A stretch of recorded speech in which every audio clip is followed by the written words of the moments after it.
90s were the decade of the pinnacle of defining moments for the console wars, and mascots would take center field. No greater rivalry would ever be known than that of Sonic and Mario, but the 90s also brought the birth of the PlayStation and Xbox, and the Plumber and Hedgehog would soon find themselves teaming up to combat a new set of challengers to the throne. This is the story of Crash Bandicoot. For a period of time, mascots were everything. From cereal to football to computer software, and gaming was no exception. The console mascots became more than just fun characters to introduce your software. They became legends in their own right. And as gamers do, you start making up your own personal connections and stories to the characters. Mario and Sonic were the biggest. Nintendo versus Sega, Coke versus Pepsi, everyone rooting for their mascot in the Super Bowl video game lore. In 1994, Sony released the PlayStation. And consoles entered the third generation of the console wars as Crash Bandicoot and Spyro the Dragon entered the field, all coked out with a new attitude and edginess, ready to claim the throne. Crash Bandicoot, Cortex Strikes Back, and Warp were the original trilogy of Crash games, making them very similar to both Sonic and Mario. However, Crash started in a 3D environment and didn't have to go through those awkward years of trying to get it right. Very straightforward gameplay focusing on an oddly wide-eyed and batshit crazy Bandicoot that attempts to defeat a bad guy named Neo Cortex from taking over the world. He had a floating talking stereotype that would follow him around named Aku Aku, in the same vein as Navi from the Ocarina of Time series. Considering the game series was made by Naughty Dog, who were behind the addicting gameplay but still slightly racist Uncharted series, this really shouldn't come as a shock to anyone. Naughty Dog finished out the trilogy and immediately went to work on their new baby Jak and Daxter, leaving the awkward, not quite adult but still clearly a child Bandicoot to his own devices. He was picked up in a creepy van outside his house by the studio Traveler's Tales, who are known for taking already licensed products, making trash, and then giving up and going to a new brand. Games such as Sonic 3D Blast, Muppet Race Mania, the LEGO games, and any Universal or Disney movie adaptation. I know some of you enjoyed the LEGO games, but I need you to think about that for just a second. They are taking characters that you already know, stories that you've already heard, and Legos that you played with as a child, mix them together in a blender, and give you a light version of things that you loved. And if you're fine with that, then there's another video I need you to see. What I'm getting at is that they have zero imagination and shouldn't really be allowed to touch the games in the first place.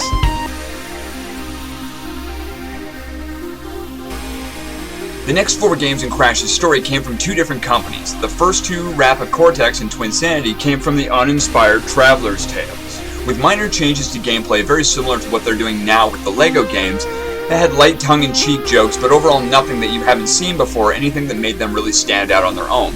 The second set, Crash of the Titans and Mind Over Mutant, were made by Radical Entertainment. Radical's take on Crash updated the look from crack addict polygon and dumb humor to a punk look and very dry yet very clever jokes. The neck-bearding fans didn't want any of it, and Radical wouldn't get another chance at the Bandicoot line other than racing and party games.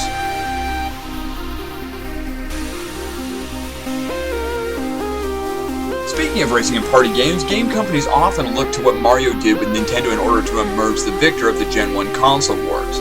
Mario was able to survive as a console mascot for so long by putting him in the Nintendo holding pattern, that is, the Smash Party and Kart series. Guaranteed money, the character remains out of obscurity and gives the company time to prepare a reboot, revamp, or sell off the character. After the Crashbeards gave the axe to the Radical reboot, he was sent off to the race karts until someone could figure out how to get people to love him again. Crash wasn't just used for racing and party games, though. Sony used him as a commercial dickhole for several years, mostly commercials for his own games, but really just being a nuisance and irritant between commercials of your favorite Saturday morning cartoon shows, clinging desperately to the hopes that you would eventually come back and play with him some more. It's like that kid you grew up with that had multiple parents and never really developed any social skills whatsoever. It's not really his fault that he's like that, but he's just... I don't know what to do with that person, you know? But that is the genuine problem with awkward game series. When no one knows what to do with them, the companies that own them lose money and get desperate to sell. When game companies get desperate to keep roofs over their heads, they are prone to sell to any wolf in sheep's clothing. This is where game companies like Electronic Arts, Interplay, and Activision really make their money. These predatory companies see nostalgic neckbeards as walking wallets and will buy out companies that have written themselves into a corner with their own characters. This is exactly what happened with Crash and a multitude of other very notable characters from across multiple platforms. In 2008, the low-rent discount EA game company known as Activision bought out Vivendi Games. This doesn't sound like a big thing until you learn that Vivendi was a holding company for companies such as Blizzard and Sierra Entertainment, as well as being the game studio hub for all of Universal Studios' movie-based game tie-ins, which included the LEGO and 007 brands. Vivendi turned out to be the holder of a lot of many favorite game characters, and Crash Bandicoot was no exception. So it's not really Crash's fault that he's perceived as either a 90s nostalgic throwback or a modern irritant that no one knows what to do with. It's his upbringing. Time to blame the parents. But which parents do you blame? Crash's family has been through 9 divorces and 11 marriages and has an estranged brother that he never talks to anymore and a weird pet that was once voiced by Elijah Wood. That's more than enough to freak anyone out and turn them into a spastic, erratic, neurotic weirdo. Whenever the Predator companies like Interplay, EA, Disney, or Activision lose money, it's not good for anyone. When a character stops making money, even with guaranteed games such as racing or party games, they are left to obscurity and there they will die. Sure, you'll hear people are interested in making a new entry, but companies like these have all but stopped caring. To ensure no one else can make money off of Crash, they will keep him in their library forever, but not allow anyone else to create the games, only releasing a shitty reboot or revamp every few years, just to retain the rights. Unfortunately, this is currently where Crash Bandicoot lies, and will probably remain. So is it even possible to bring back the Bandicoot? Damn straight. But a petition on change.org and all the clamoring, axe-wielding neckbeards of the world aren't going to be able to penetrate Activision's uncaring skin. Even the great powerful Sony can't seem to get their foot in the door.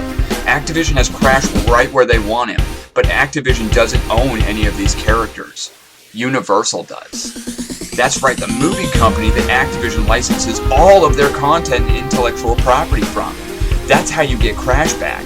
Go yank on Universal's doorbell, send your threats to their house for them to make a Crash movie. It will be terrible. You know that it will. All game adaptations fall to that curse. But Activision can't and won't pass up the opportunity to make money. Thanks guys for watching my video. If you liked what you heard, make sure you comment, subscribe, and share.